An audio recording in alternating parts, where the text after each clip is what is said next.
CPM നടത്തുന്ന സമരങ്ങളെല്ലാം ആവർത്തിച്ച് പരാജയപ്പെട്ടിട്ടും എന്തുകൊണ്ടാണ് അവർ കാര്യങ്ങൾ പഠിക്കാത്തതെന്ന് സാഹിത്യകാരൻ M. മുകുന്ദൻ ചോദിച്ചു. സമരത്തിന്റെ ശൈലി മാറ്റേണ്ട കാലം അതിക്രമിച്ചു. ജനങ്ങൾക്ക് ബുദ്ധിമുട്ടുണ്ടാക്കുന്ന ശൈലിയുമായി ഇനി ആർക്കും മുന്നോട്ട് പോകാൻ സാധിക്കില്ലെന്നും മുകുന്ദൻ കോഴിക്കോട്ട് പറഞ്ഞു. തിരുവനന്തപുരത്ത് വീട്ടമ്മ നടത്തിയ ഒറ്റയാൾ സമരത്തിൽ രാഷ്ട്രീയം കാണേണ്ടതില്ല. സന്ധ്യയുടെ കൈകളിൽ അദൃശ്യമായ ചൂലുണ്ടായിരുന്നെന്നും ജനങ്ങളെ മറക്കുന്ന ഭരണത്തിനുള്ള തിരിച്ചടിയാണ് ഡൽഹിയിലെ ആം ആദ്മിയുടെ തെരഞ്ഞെടുപ്പ് വിജയമെന്നും മുകുന്ദൻ പറഞ്ഞു. പാർട്ടിയിലെയല്ല, ഇടതുപക്ഷ ആശയങ്ങളെ പുരോഗമന ആശയങ്ങളിലൂടെ സഞ്ചരിക്കുന്ന ഒരാളാണ് ഞാൻ. അപ്പോൾ തുടർച്ചയായിട്ട് സമരങ്ങൾ പരാജയപ്പെട്ടിട്ടും എന്തുകൊണ്ട് പഠിക്കുന്നില്ലെന്ന് താങ്കളുടെ ചോദ്യം തന്നെയാണ് എനിക്ക് ചോദിക്കാനുള്ളത്. സമരങ്ങൾ ഓരോന്നായിട്ട് പരാജയപ്പെടുകയാണ് ചെയ്യുന്നത്. സന്ധ്യയുടെ സംഭവം വീട്ടമ്മയുടെ അത് ഞാനിതുമായിട്ട് ബന്ധപ്പെടുത്തിയിട്ടാണ് കാണുന്നത്.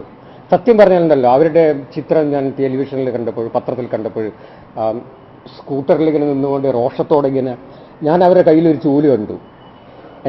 ഞാൻ അവരുടെ ചിത്രത്തിൽ എങ്ങനെയാണ് എൻ്റെ മനസ്സിൽ എങ്ങനെയായിരുന്നത്, അവരുടെ കയ്യിൽ ഒരു ചൂലുണ്ടായിരുന്നു, അദൃശ്യമായിട്ടുള്ളൊരു ചൂല്.